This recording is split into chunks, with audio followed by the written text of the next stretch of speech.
En los anales de los hadices musulmanes de Sahih, un dicho en particular ha resonado en el movimiento de resistencia islámica y ha encontrado su lugar en los estatutos de Hamás. El día del juicio no llegará hasta que los musulmanes luchen contra los judíos, cuando los judíos se escondan detrás de las piedras y los árboles. Las piedras y los árboles dirán: oh musulmanes, oh Abdullah, hay un judío detrás de mí, ven y mátalo. Solo el árbol Garkat no haría eso, porque es uno de los árboles de los judíos.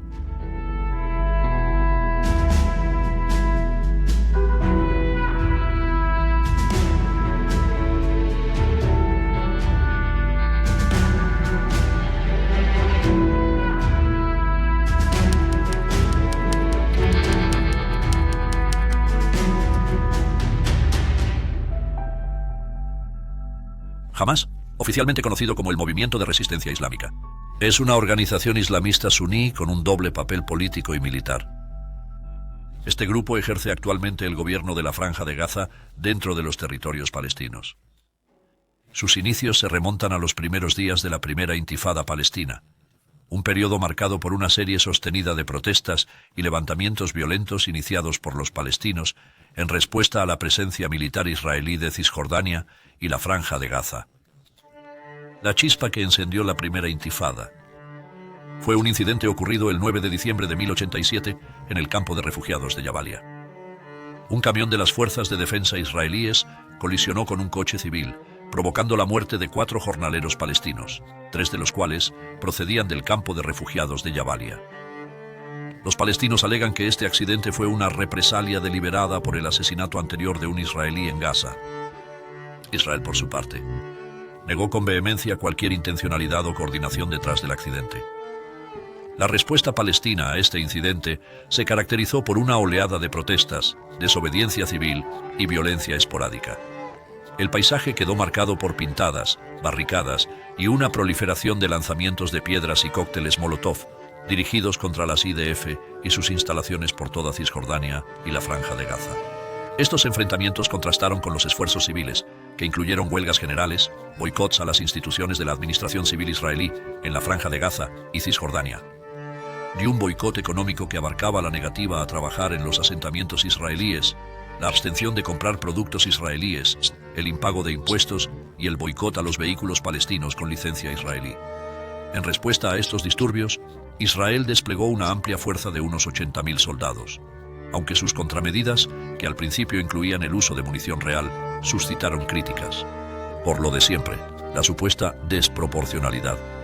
En medio de estos tiempos tumultuosos, 3 figuras influyentes, a saber, Abdelaziz al-Rantisi, el jeque Ahmad Yassin y Salah Shehadeh, entre otros, exhortaron a la población a levantarse contra las fuerzas israelíes, sobre todo después de los servicios religiosos. A raíz de estas protestas contra Israel, Hamás fue fundada por al-Rantisi y Yassin, con raíces que se remontan a la Mujama al-Islamiyya, una organización benéfica religiosa afiliada a la Hermandad Musulmana, con sede en Egipto, que se había establecido en Gaza en el año 1973. Antes de la primera intifada, la administración israelí había visto con buenos ojos la labor del jeque Yassin y su grupo islamista Mujama al-Islamiyya. Israel reconoció al grupo como organización benéfica y en el año 1979 como asociación, al tiempo que avalaba su creación de la Universidad Islámica de Gaza, que más tarde se convirtió en un semillero de militancia. Israel puede haber querido nutrir una fuerza contraria al entonces enemigo partido Fatah de Yasser Arafat y la Organización para la Liberación de Palestina, OLP. Fueran cuales fueran los motivos, Hamás no tardaría en volverse contra Israel. Ahmed Yassin nació en Al-Jura, un pequeño pueblo cerca de la ciudad de Ashkelon, en el mandato británico de Palestina. Como otros, su familia se escapó de la zona de guerra para establecerse en el campo de Al-Shati. Su pueblo terminó siendo conquistado por parte de las fuerzas de defensa de Israel durante la Guerra Árabe-Israelí de 1948. El otro cofundador de Hamás, Abdelaziz al-Rantisi, nació en Jibna, cerca de Jaffa, en 1947. Su familia creyó en lo que le decían sus líderes y huyó a la Franja de Gaza durante la Guerra Árabe-Israelí de 1948.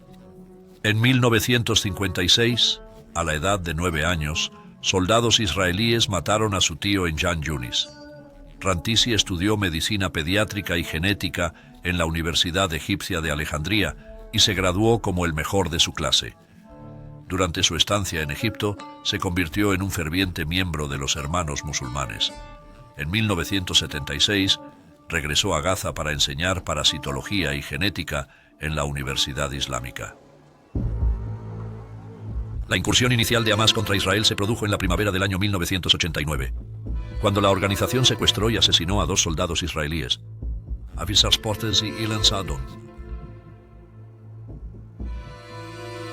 Durante este periodo, figuras como Shehad y Sinwar fueron encarcelados en instalaciones israelíes. Posteriormente, Hamás creó una nueva entidad denominada Unidad 1-1, dirigida por Mahmoud al-Mahbub, con la misión explícita de secuestrar soldados.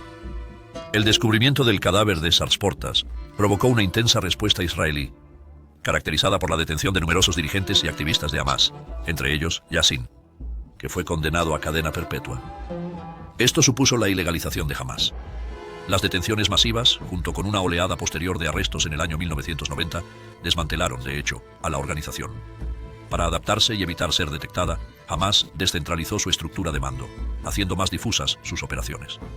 Estas acciones se llevaron a cabo en respuesta a la ira que siguió a la violencia en la mezquita de Al-Aqsa de octubre de 1990, durante la cual las fuerzas de seguridad israelíes emplearon munición real contra los palestinos en el recinto de Al-Aqsa, matando a 17 palestinos que intentaban, mintiendo, impedir que extremistas ortodoxos judíos colocaran la primera piedra del tercer templo en el monte del templo, a la sombra de lo que se conoció como el Lunes Negro.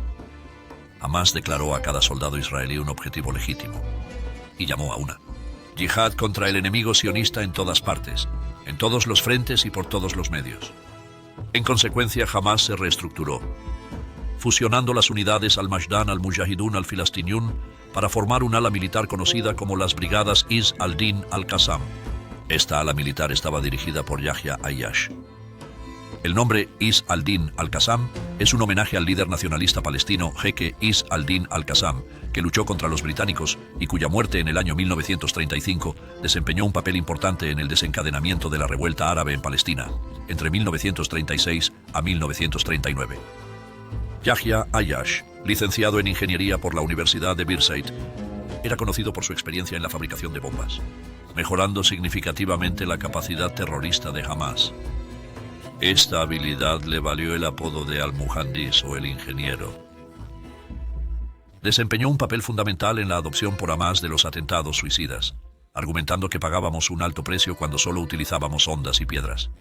Tenemos que ejercer más presión, hacer que el coste de la ocupación sea mucho más caro en vidas humanas, mucho más insoportable. Hasta su asesinato en el año 1996. Casi todas las bombas utilizadas en misiones suicidas fueron construidas por él. En diciembre del año 1992, Israel respondió al asesinato de un agente de policía de fronteras, deportando a 415 miembros de Hamás y la Yihad Islámica al sur del Líbano, que en aquel momento estaba bajo ocupación israelí. En Líbano, Hamás estableció contactos con Hezbollah y con los residentes palestinos de los campos de refugiados, aprendiendo a construir bombas suicidas y coches bomba. Las deportaciones israelíes fueron acompañadas de un toque de queda de 2 semanas impuesto en la Franja de Gaza, lo que supuso una pérdida económica diaria de aproximadamente $1.810.000. A los deportados se les permitió regresar 9 meses después. Esta acción de Israel provocó la condena internacional y el Consejo de Seguridad de las Naciones Unidas aprobó una resolución unánime, condenando las deportaciones. En respuesta, Hamás ordenó 2 atentados con coche bomba. Hamás llevó a cabo su primer atentado suicida en el cruce de Maola, en Cisjordania, en abril del año 1993. En el atentado se utilizó un coche aparcado entre 2 autobuses que transportaban soldados. Además del terrorista suicida, la explosión se saldó con la muerte de un palestino. El artefacto tenía defectos de diseño, pero Hamás no tardaría en mejorar sus técnicas de fabricación de bombas, creando explosivos cada vez más letales. Este nivel de violencia no fue típico durante los primeros años de la Intifada. La violencia inicial de Hamás se dirigía principalmente contra los palestinos, sobre todo contra los que eran considerados colaboradores de Israel. Las acciones de Hamás durante la primera Intifada contribuyeron a aumentar su popularidad. Sin embargo, para el año 1989, menos del 3% de los palestinos de Gaza apoyaban a Hamás, mientras que Fatah seguía siendo la facción política dominante. En los 4 años siguientes, la popularidad de Hamás aumentó hasta el 13%. En febrero del año 1994, durante el Ramadán, Baruch Goldstein, un colono judío vestido con atuendo militar, perpetró un acto atroz al masacrar a 29 musulmanes que se encontraban rezando en la mezquita Ibrahimi de Hebrón, situada en Cisjordania. Tras la masacre, otros 19 palestinos perdieron la vida en enfrentamientos con las fuerzas israelíes. Aunque el primer ministro israelí, Isaac Rabin, condenó la masacre, se abstuvo de retirar a la comunidad de colonos por temor a un enfrentamiento con ellos. En respuesta a la masacre, Hamás prometió buscar venganza por las vidas perdidas. Hamás declaró que si Israel no distinguía entre combatientes y civiles, se verían obligados a tratar a la comunidad sionista de manera similar. Tras el tiroteo, rápidamente estallaron protestas y disturbios palestinos.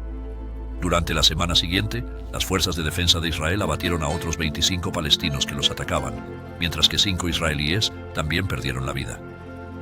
El gobierno israelí impuso un toque de queda de 2 semanas a los 120.000 palestinos residentes en Hebrón, limitando sus movimientos.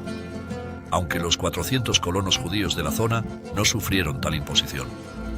El primer ministro israelí, Yitzhak Rabin, se puso en contacto con el líder de la Organización para la Liberación de Palestina, Yasser Arafat, caracterizando el ataque como un repugnante acto criminal de asesinato.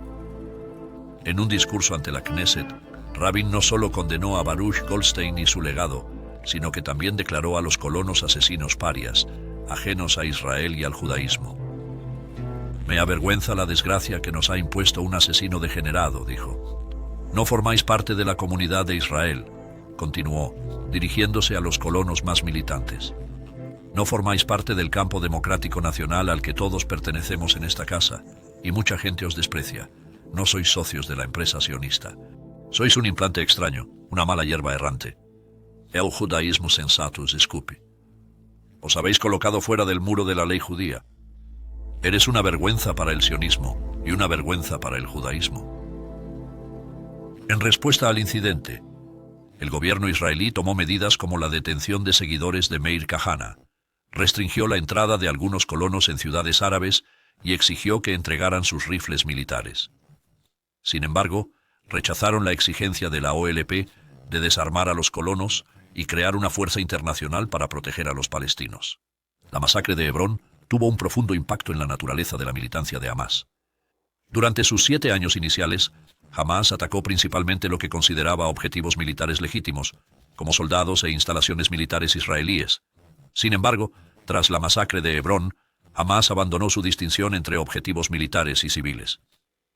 El jeque Ahmed Hash Ali, líder de los hermanos musulmanes en Cisjordania, exageró al decir que, de no haberse producido la masacre de la mezquita Ibrahimi, no habría habido atentados suicidas. Musa Abu Marzouk culpó directamente a Israel, diciendo: «Estábamos en contra de atacar a civiles.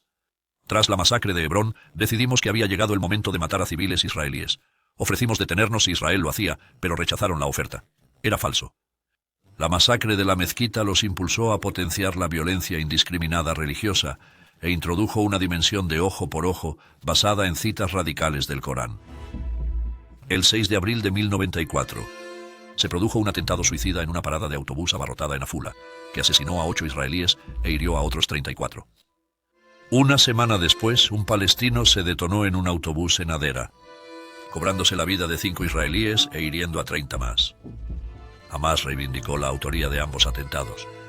En octubre, otro atentado con bomba en un autobús en el centro de Tel Aviv se saldó con 22 muertos y 45 heridos. A finales de diciembre de 1995, Hamás prometió a la autoridad palestina detener las operaciones militares. Sin embargo, este compromiso duró poco, ya que la agencia de seguridad israelí asesinó a Yahya Ayash, el líder de 29 años de las brigadas Al-Qassam, el 5 de enero de 1996. Una multitud masiva, casi 100.000 gazatíes, participó en el funeral de Ayash. En represalia por su asesinato, Hamás reanudó su campaña de atentados suicidas, que había permanecido relativamente inactiva durante gran parte de 1995.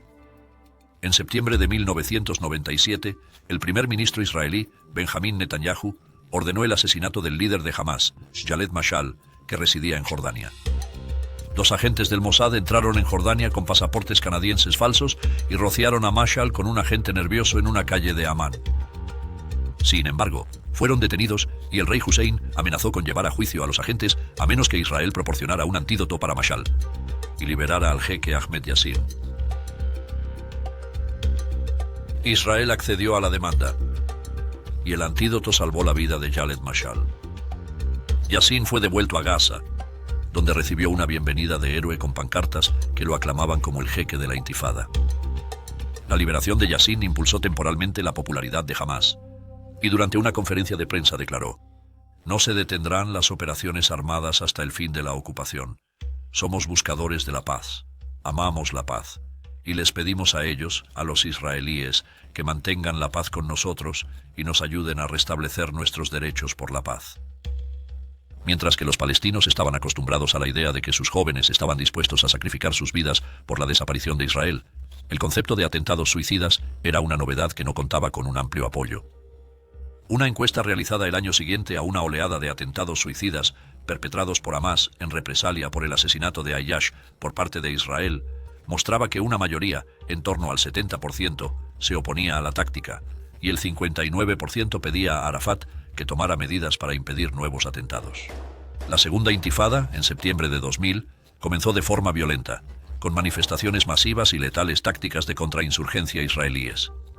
En julio del año siguiente, tras casi un año de salvaje conflicto, las encuestas indicaban que el 86% de los palestinos respaldaba la violencia contra los israelíes y el apoyo a Hamás había aumentado hasta el 17%.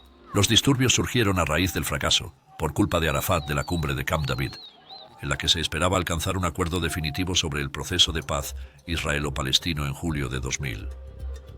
En septiembre de 2000, Ariel Sharon, líder de la oposición israelí, realizó una provocadora visita al complejo de Al-Aqsa, en el monte del Templo de Jerusalén. Esta visita provocó protestas y disturbios, y la policía israelí respondió con balas de goma y gases lacrimógenos. En el turbulento periodo del conflicto, se infligió un elevado número de bajas tanto a civiles como a combatientes. Las fuerzas israelíes recurrieron a disparos, asesinatos selectivos, así como ataques aéreos y con tanques, mientras que los palestinos emplearon tácticas que iban desde atentados suicidas y disparos hasta lanzamientos de piedras y ataques con cohetes. Se calcula que la violencia causó la muerte de 3.000 palestinos, 1.000 israelíes y 64 extranjeros. Entre los numerosos grupos militantes implicados en ataques de tipo militar y atentados suicidas contra objetivos civiles y militares israelíes durante este periodo, destacaban las brigadas Al-Qassam. Durante los años siguientes, el conflicto se cobró la vida de casi 5.000 palestinos y más de 1.100 israelíes. Aunque los ataques palestinos contra israelíes fueron numerosos, los más devastadores de violencia se produjeron en forma de atentados suicidas. En los primeros 5 años de la segunda intifada, algo más de la mitad de todas las víctimas israelíes fueron víctimas de atentados suicidas, siendo Hamás responsable de aproximadamente el 40% de los 135 atentados perpetrados durante este periodo. El 8 de junio de 2003, Abdelaziz al-Rantisi dirigió un ataque dirigido por Hamás en el puesto de control de Erez, en la franja de Gaza, en el que murieron 4 soldados israelíes. 2 días después, Rantisi sobrevivió por poco a un ataque israelí con helicóptero contra su coche, que se cobró la vida de uno de sus guardaespaldas, un civil, y dejó al menos 25 heridos. Yassin criticó abiertamente el resultado de la cumbre de los 2003 de Aqaba. Aunque su grupo declaró inicialmente una tregua temporal con Israel, fracasó estrepitosamente el 11 de junio de 2003. Cuando un atentado suicida de Hamás en Jerusalén se cobró la vida de 17 personas e hirió a más de 100. Las fuerzas israelíes tomaron represalias matando a 2 altos cargos de Hamás y a otras 4 personas. El 6 de septiembre de 2003, un F-16 de la Fuerza Aérea Israelí lanzó varios misiles contra un edificio de la ciudad de Gaza, con Yassin dentro. Yassin sobrevivió milagrosamente al ataque, y las autoridades israelíes confirmaron posteriormente que él era el objetivo previsto. En respuesta a los medios de comunicación, Yassin declaró que los días demostrarán que la política de asesinatos no acabará con Hamás. Los dirigentes de Hamás desean ser mártires y no temen a la muerte. La yihad continuará y la resistencia continuará hasta que obtengamos la victoria. O seremos mártires. El 22 de marzo de 2004, Ahmed Yassin, a la edad de 67 años, fue asesinado en la ciudad de Gaza por un helicóptero de combate israelí cuando regresaba de la oración matutina. Sus guardaespaldas también murieron en el acto junto con 9 transeúntes. Hamás acusó al primer ministro israelí Ariel Sharon de haber abierto las puertas del infierno. poco después del atentado, Abdelaziz al-Rantisi asumió el liderazgo del movimiento en la Franja de Gaza. Durante el proceso de paz de Oslo, creció el descontento entre la población palestina. Las expectativas creadas por los acuerdos de paz decepcionaban, y la autoridad palestina era captada como corrupta. Hamás aprovecharía este descontento creciente en las elecciones legislativas de 2006 de la autoridad palestina. La aplastante victoria con 76 escaños, excluyendo otros 4 escaños obtenidos por candidatos independientes que apoyaban a Hamás. Al-Fatah, en cambio, solo consiguió 43 escaños. Los observadores internacionales, encargados de evaluar el proceso electoral, lo consideraron competitivo y auténticamente democrático. Egipto, Arabia Saudí, Qatar y Emiratos Árabes Unidos instaron a Estados Unidos a considerar la posibilidad de reconocer al terrorista Hamás y argumentaron que no sería sensato penalizar a los palestinos por su elección democrática. Una opinión refrendada por la Liga Árabe un mes después. Tras ganar las elecciones, Hamás asumió el control administrativo de Gaza e introdujo cambios radicales. Heredó una región sumida en el caos y la anarquía, principalmente debido a las sanciones económicas impuestas por Israel, las Naciones Unidas, Estados Unidos, la Unión Europea y Rusia, que habían mermado gravemente los recursos administrativos de la autoridad palestina. Habían proliferado numerosas bandas mafiosas y células terroristas, inspiradas por Al-Qaeda. Hamás tomó importantes medidas para reestructurar la policía y las fuerzas de seguridad, reprimió la delincuencia y las bandas, y se aseguró de que ningún grupo portara armas abiertamente o cometiera delitos con impunidad. La gente empezó a pagar sus impuestos y las facturas de la luz, mientras las autoridades se encargaban de tareas como la recogida de basuras y el encarcelamiento de delincuentes. A principios de febrero, poco después de ganar las elecciones, Hamás tendió una pequeña trampa a Israel, ofreciéndole una tregua de 10 años. Lo propusieron a cambio de una retirada completa de Israel de los territorios palestinos ocupados, incluidos Cisjordania, la Franja de Gaza y Jerusalén Este. Hamás también buscaba el reconocimiento de los derechos palestinos, como el derecho al retorno. Sin embargo, esta tregua no implicaba el cese permanente de las operaciones armadas contra Israel, ni impediría que otros grupos palestinos las llevaran a cabo. Estados Unidos, Rusia, la Unión Europea y las Naciones Unidas establecieron una serie de condiciones para seguir ayudando a la autoridad palestina, como renunciar a la violencia, reconocer a Israel y aceptar los anteriores acuerdos israelo-palestinos. Hamás se negó a cumplir estas exigencias. En consecuencia, se congeló toda la ayuda internacional a los territorios palestinos. Pero no solo la presión internacional pesaba sobre los nuevos dirigentes. Las tensiones aumentaron entre los militantes de Al-Fatah y Hamás. Como los comandantes de Al-Fatah se negaban a cumplir las órdenes del gobierno, la autoridad palestina inició una campaña de manifestaciones, asesinatos y secuestros contra Hamás. Como era de esperar, Hamás respondió del mismo modo. Al parecer, los servicios de inteligencia israelíes advirtieron a Mahmoud Abbas de que Hamás había planeado asesinarle en su oficina de Gaza, al considerarle un obstáculo para su control total de la autoridad palestina. El líder de Hamás, Mohamed Nassal, acusó a Abbas de complicidad en el asedio y aislamiento del gobierno dirigido por Hamás. La situación seguía siendo inestable, con Al-Fatah y Hamás disputándose el poder y el control. El 9 de junio de 2006, durante una operación de artillería israelí, se produjo una explosión en una bulliciosa playa de Gaza que causó la pérdida de 8 vidas de civiles palestinos. Aunque en general se dio por sentado que los bombardeos israelíes fueron los responsables de las víctimas, funcionarios del gobierno israelí negaron esta afirmación. La situación se agravó cuando, el 10 de junio, Hamás se retiró formalmente de su alto el fuego de 16 meses y reivindicó la responsabilidad de los posteriores ataques con cohetes Qassam lanzados desde Gaza contra Israel. La tensión siguió aumentando cuando, el 25 de junio, 2 soldados israelíes fueron asesinados y otro, Gilad Shalit, fue secuestrado durante una incursión de las brigadas Is ad-Din al-Qassam, los comités de resistencia popular y el ejército del Islam. En respuesta, el ejército israelí inició 3 días después la operación Lluvias de Verano, con el objetivo de conseguir la liberación de Shalit. Esta operación condujo a la detención de 64 funcionarios de Hamás, entre ellos 8 ministros del gabinete de la autoridad palestina, y unos 20 miembros del Consejo Legislativo palestino. Estas detenciones y otros acontecimientos paralizaron la legislatura dominada por Hamás durante gran parte de su mandato. Gilad Shalit permaneció en cautividad hasta el 2011, cuando finalmente fue liberado a cambio de 1027 prisioneros palestinos. En febrero de 2007, las negociaciones patrocinadas por Arabia Saudita condujeron a la firma del acuerdo Hamás y Fatah Meca, cuyo objetivo era establecer un gobierno de unidad. El acuerdo fue firmado por Mahmoud Abbas en nombre de Fatah y Khaled Mashal en nombre de Hamás. En marzo, el Consejo Legislativo palestino había establecido un gobierno de unidad nacional, con 83 representantes que votaron a favor y solo 3 en contra. Desgraciadamente, en junio del mismo año, estallaron nuevos enfrentamientos entre Hamás y Al-Fatah. Durante este periodo, el general de división Yadlin hizo hincapié en los beneficios que supondría para los intereses israelíes una retirada de Al-Fatah de Gaza, ya que Hamás seguía ganando influencia. En la posterior batalla de Gaza de junio de 2007, Hamás se hizo con el control de la región, expulsando a los dirigentes de Al-Fatah y provocando que el presidente Mahmoud Abbas destituyera al gobierno de la Autoridad Palestina, dirigido por Hamás. Como respuesta, Abbas ilegalizó también la milicia de Hamás. Los intensos combates entre Hamás y Al-Fatah se saldaron con la pérdida de al menos 600 vidas palestinas y numerosos mutilados y torturados en ambos bandos. Otra masacre interna palestina. El golpe de Estado de Hamás se había concretado en Gaza. El 17 de junio de 2008, mediadores egipcios anunciaron que se había acordado una tregua informal entre Hamás e Israel.